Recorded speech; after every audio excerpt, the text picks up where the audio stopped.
Bem, pessoal, então dando continuidade na discussão, a gente vem vendo ao longo das aulas a primeira lei da termodinâmica, que diz respeito à lei de conservação da energia. Mais especificamente, estamos analisando o contexto de um gás ideal que está dentro de um cilindro, por exemplo, que tem um êmbolo. Esse sistema pode tanto transferir quanto receber energia por meio de calor e realização de trabalho. Então, associado a esse sistema, você tem uma energia interna que diz respeito à energia cinética média das partículas que compõem esse gás, por exemplo. E essa energia ela está diretamente associada à temperatura. Quanto maior a temperatura, maior é a energia, como vocês podem ver através das equações 1 e 2. A equação 1 nada mais é do que a primeira lei da termodinâmica, e a equação 2 é a expressão para a energia interna de um gás ideal monatômico, por exemplo, átomos de hélio. E aí, gente, a gente pode olhar para a variação da energia interna a partir de duas óticas. Primeiro, olhando para o trabalho e calor trocado pelo gás com o ambiente externo, ou então usando a variação da temperatura para calcular essa variação da energia interna. Então, por exemplo, se a gente pode calcular o ΔU simplesmente fazendo U final menos U inicial, e aí a gente pode substituir usando U e U0, usando a expressão 2, por exemplo, a energia final vai ser 3 meios de NR vezes a temperatura final, menos 3 meios de NR vezes a temperatura T0 inicial. Então essa foi a variação da energia interna. Se você colocar o 3 meios de NR em evidência, você acha que a variação da energia interna é 3 meios de NR T final menos T inicial, que nada mais é do que a variação da temperatura ΔT. E com isso a gente consegue obter uma expressão final para a variação da energia interna em termos da variação de temperatura. Nota o seguinte, gente, que se ΔT for zero, todo esse lado direito aqui da equação zera. Então, se ΔT igual a zero, necessariamente a variação da energia interna vai ser zero. Portanto, num processo isotérmico, já adianto, você não tem variação da energia interna, tá bom? E aí, nesse contexto da primeira lei da termodinâmica, se faz necessário a gente definir uma convenção de sinais no que diz respeito ao calor cedido e recebido pelo gás e o trabalho realizado pelo e sobre o gás. Então, no contexto do calor, quando o calor é fornecido ao sistema termodinâmico que você está considerando, esse calor, por convenção, vai ser positivo, vai ser maior do que zero. Do contrário, se for o calor cedido pelo sistema, ou seja, no caso o gás, esse calor vai ser negativo, ou seja, ele está perdendo energia em forma de calor para o sistema ambiente, para o ambiente, né?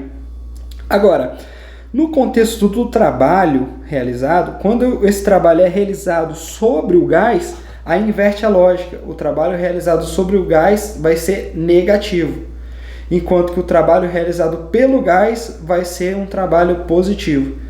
É comum adotar essa convenção de sinais, especialmente quando a gente está interessado em estudar máquinas térmicas, porque nesse contexto de máquinas térmicas a gente está interessado no trabalho realizado pelo gás, a gente está interessado em obter trabalho a partir da energia interna do gás, e por isso que quando o gás realiza o trabalho, a gente considera esse trabalho positivo, fica mais fácil de analisar esse sistema de máquinas térmicas.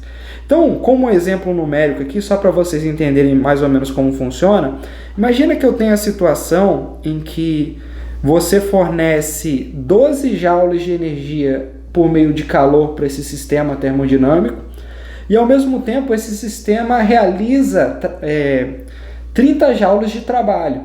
Então, nesse caso, como você está fornecendo energia para esse gás, em forma de calor, esse calor vai ser positivo, então vai ser mais 12 joules.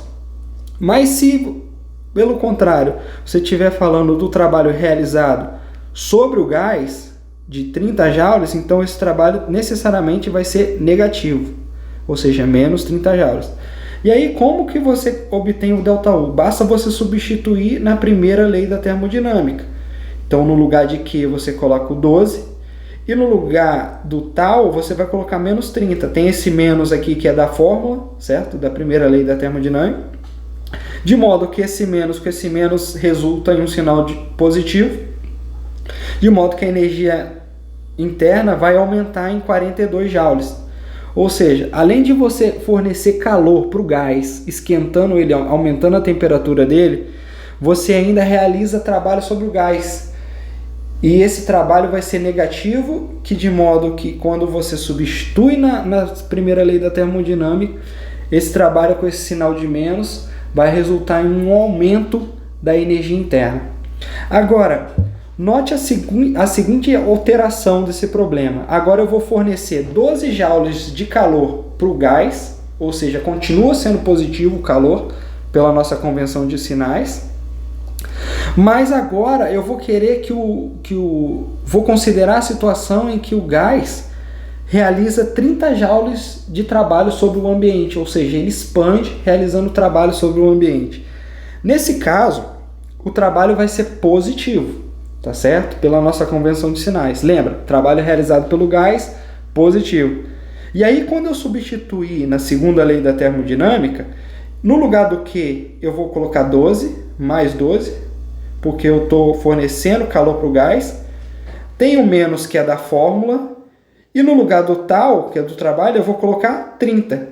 De modo que a variação de energia vai ser ΔU, ΔU igual a 12 menos 30, que vai resultar em menos 18 joules. Ou seja, depois do gás receber 12 joules de energia e realizar um trabalho de 30 joules, a energia interna dele vai diminuir por 18 joules, ou seja, ele aproveitou essa energia interna, essa energia térmica dele, para realizar trabalho.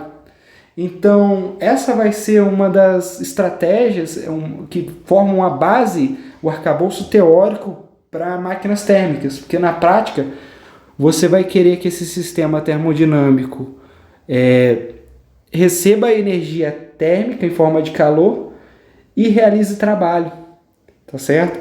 Então, e reduzindo a sua energia interna. Então, na prática, esse é o tipo de processo que vai estar por trás do funcionamento de motores térmicos.